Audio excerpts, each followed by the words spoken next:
How many hours a day do you spend working in front of a computer? Well, several. Several. I probably spend a good 8 hours a day. How many hours a day do you use computer for fun or leisure? Fun or leisure? Maybe not very often. Are you sure? Does Pandora count? No, that's work music. Fun or leisure? Maybe 30 minutes That's it? a day. Yeah. Do you find yourself wandering onto social media when you should be working? No. I'm sure I do. Yeah. Yeah. Yeah. Okay, I do. How many social media accounts do you have? Accounts? Yeah. I've got Facebook. I have Twitter. I watch a little Instagram. You have Instagram? How much time do you spend on your phone per day? Not very much. Oh well. You mean talking on the phone or just looking at my phone? All of it. Well, if I'm looking at my phone, it's a smartphone, so I probably spend a couple hours a day. That's funny. Do you find yourself checking your phone first thing in the morning? Oh, I always check it first thing in the morning. Yeah. Do you get on social media first thing in the morning? Sometimes I do. Dad. What? I take the bathroom with me. I was gonna ask you that. Do you Okay. spend more time in the bathroom because you take your phone Oh, with I'm you? sure I do. Yeah. It takes the place of magazines. Gross.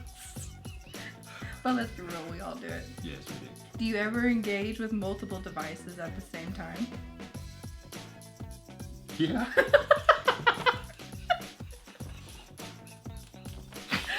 Yes, I do. Well, 2 computer screens and a smartphone, that'd be multiple, wouldn't it? Do you have all those on your desk at one time? Yeah. Busted! How many hours a week do you spend watching Netflix?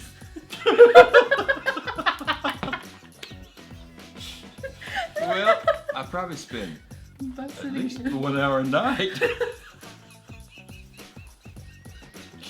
And if OU's playing on the weekend, it could be 3 or 4. It could be Of 3 course, or they're not 4. on Netflix. Do you ever leave the house without your phone? I do sometimes, Do you? but it's rare. Sometimes I do, sure. You use your phone as your alarm clock. Yes, I do. I use my phone as my wristwatch. Ooh. Yeah. Who needs a wristwatch when you have a You phone? have a phone. That means you can't leave without your phone, though. You always have to have your phone with you. Unless I don't care what time it Well, there you go. is. It's time to discuss today's vlog. And Okay. this vlog is sort of a corollary to one we've already done on busyness. You know, we said busyness Right. was a barrier to spiritual growth. Right. So this one is very much related to that, and it's distractions. I think almost everyone who gave a response about barriers to spiritual growth mentioned distractions. Yes, just about everyone. You're right. Yeah.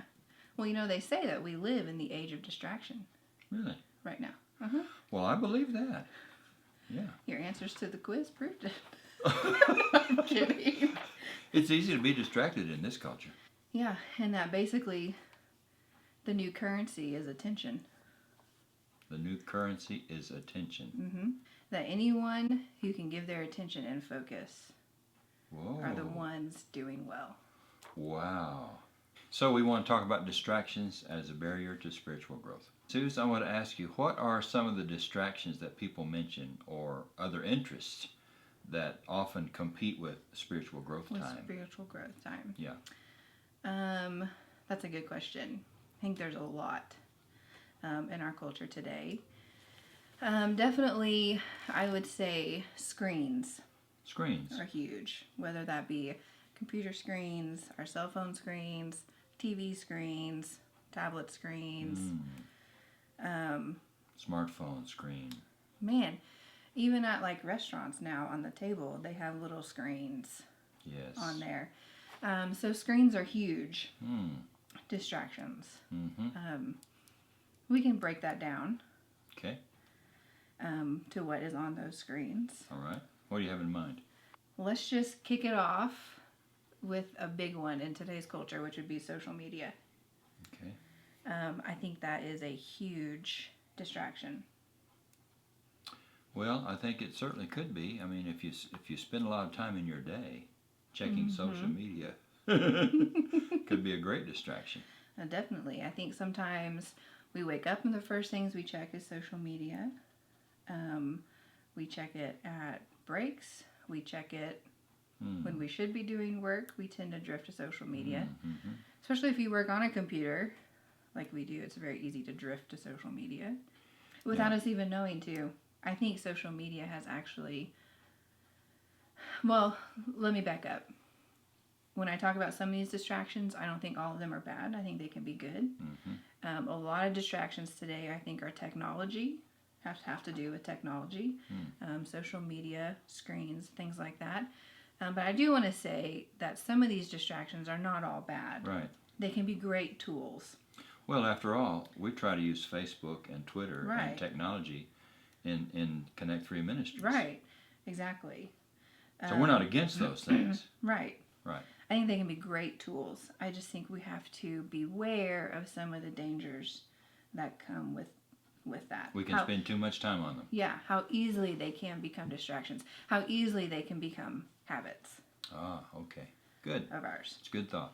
What else you got? I think another distraction in today's world is TV. Yeah.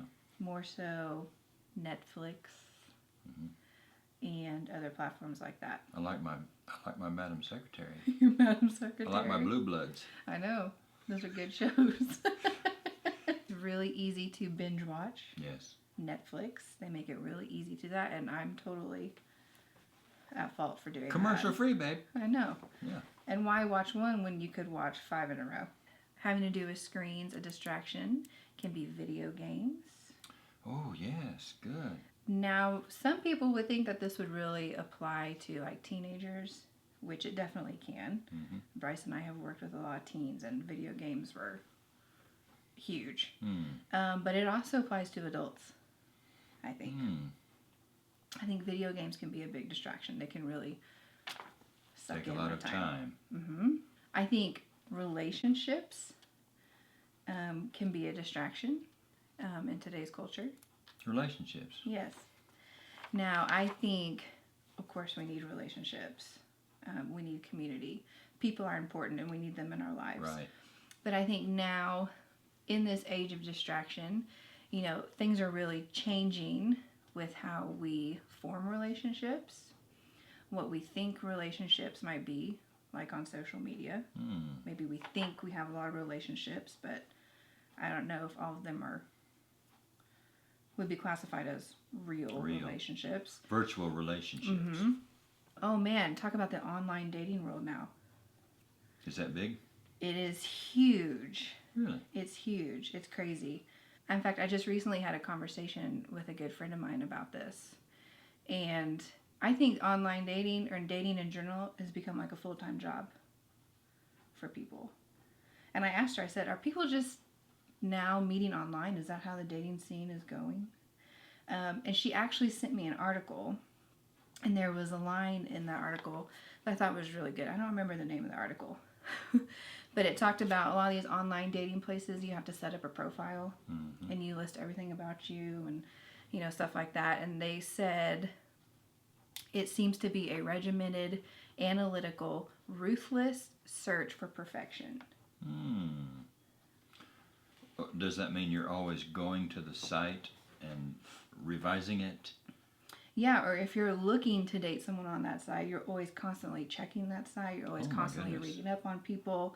You're learning everything about that person, and you can spend a lot of time you're doing looking that. for perfectionism. And what a distraction that could be. Interesting. That's very interesting. Another distraction, of course, would be cell phones. Yes, definitely. They have become a major distraction. Yes, they can be. Just a minute. I think I got the message here. No. Speaking of cell phones. Don't you hate when you're in a conversation with someone and the cell phone rings or a text comes in and they have to go to their cell phone, check it out before they can continue talking with you? I don't like that. Yeah. Well, that they're saying, though, is that the notifications and the sounds, the dings, and the things that come on our cell phone is actually rewiring our brains. Really? It is, and how we respond to that. Isn't that interesting? Wow, like Pavlov's dog.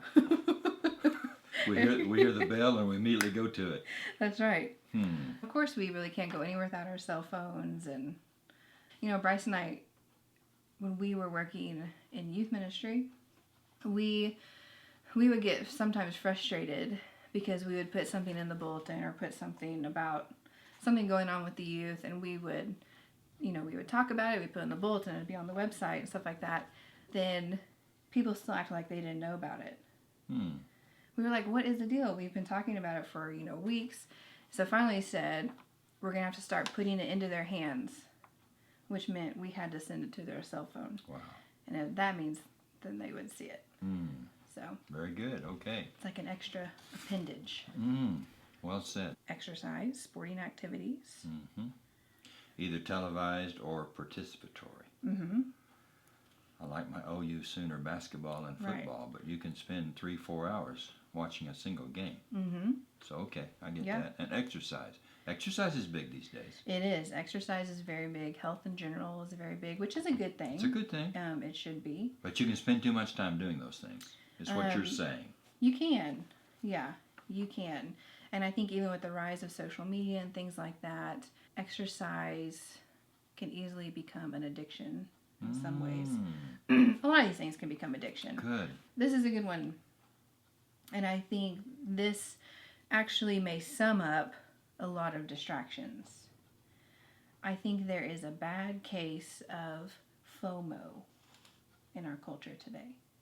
Fear of missing out. Yeah. The fear of missing out, always trying to stay current, always trying to stay relevant, always being up to date on the latest YouTube videos, Ah. always seeing the latest articles circulating. There's a constant need, I think, for people to stay current, to stay relevant. Well said. I can see that. And I think that probably leads to a lot of distraction. Yeah. Which we want to stay relevant. We want to stay relevant. I think that is good to stay relevant. But I think it can create anxiety. I think it can just create this false sense of fulfillment to try and stay up to speed with everything going on. Mm-hmm.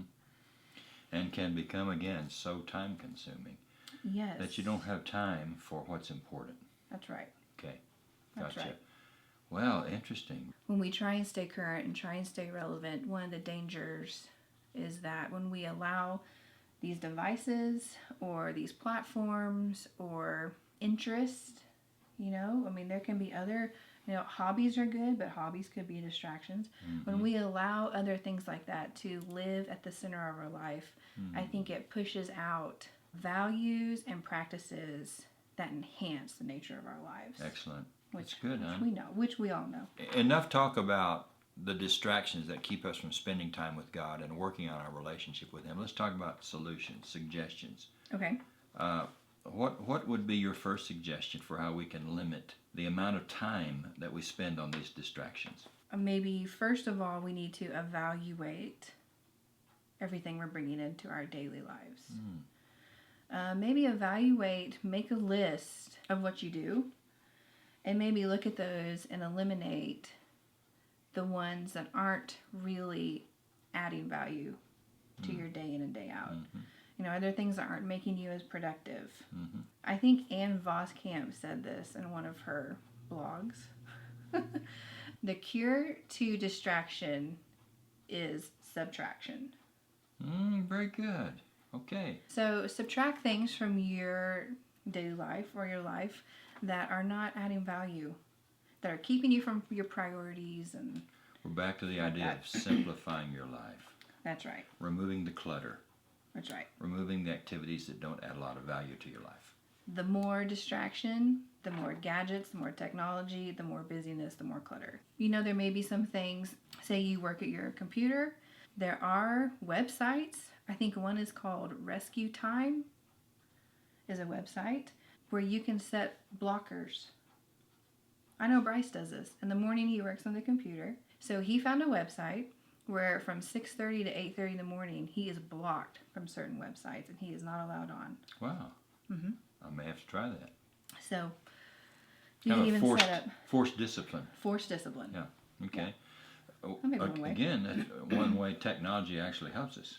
Right. Okay. Right. Good. How would you say we should set limits on our cell phone usage? How can we do that? We have formed so many habits around our cell phones. Yes. That's really hard.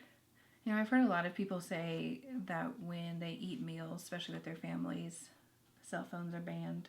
I like that idea. Don't take your cell phone to the dinner table. Mm-hmm. Or the breakfast table. That's right. Okay. Put it in a basket somewhere, or you know, that's family time. That's investing in your family and relationships. Don't get on. I would say don't get on your cell phone or things first thing in the morning. That's really hard for me. Yeah, me too. That's really hard for me. Well, if you have scheduled some private time with God in the morning, it would be best to leave the cell phone out of it. Yes, Right. definitely. Yeah. Definitely. You know, I also heard recently of an app called First Five. And when you download this app, you can set it to lock your entire phone for 5 minutes. Really? Yeah. And it puts up a scripture or something for you to read. Okay. First thing in the morning. Interesting. Forced Yes, I think discipline once that's hard. again. Okay. Yeah.